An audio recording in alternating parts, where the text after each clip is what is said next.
So we have a couple more things to cover for this section. What we want to know now is, how do we add multiple forces? So we'll use two methods again, the scalar notation method to add them, as well as the vector notation to add them. Before you add any vectors, you need to know the x and y components of each vector. So let's start off with F1.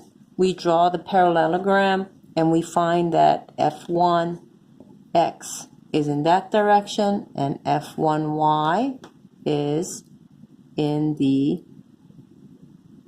positive direction. We need a subscript 1 right there.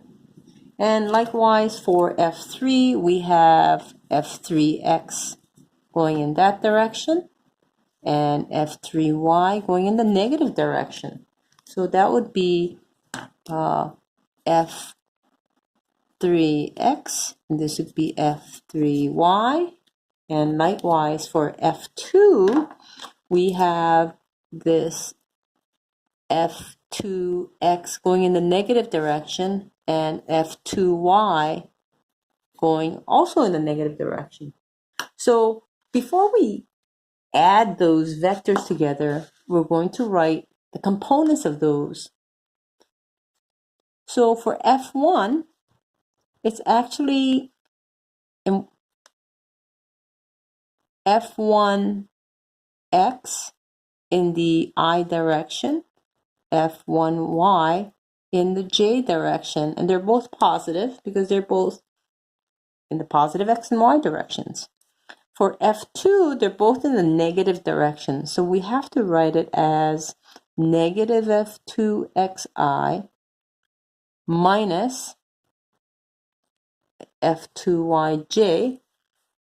And finally, for F3, x is in the positive, y is in the negative, so it'll be positive F3xi minus, because it's going downward, F3yj.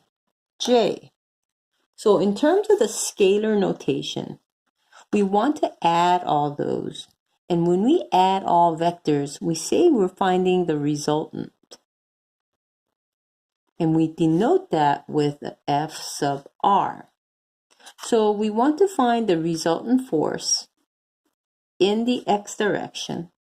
Thus, all we do is add these components right here, F1x, negative F2x, and positive F3.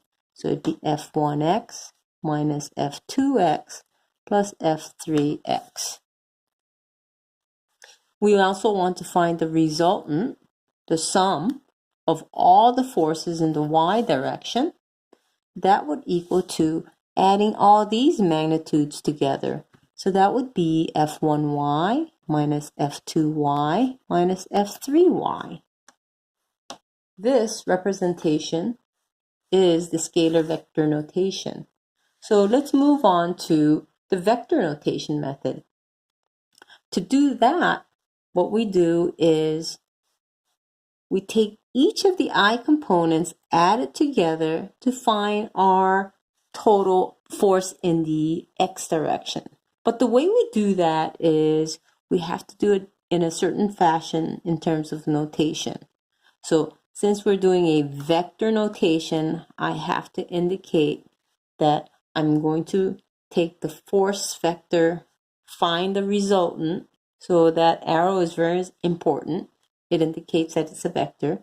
And I'm going to add all these I components, F1x minus F2x plus F3x, and I have to note it with that I. Plus, now I add all the y components, F1y minus F2y minus F3y,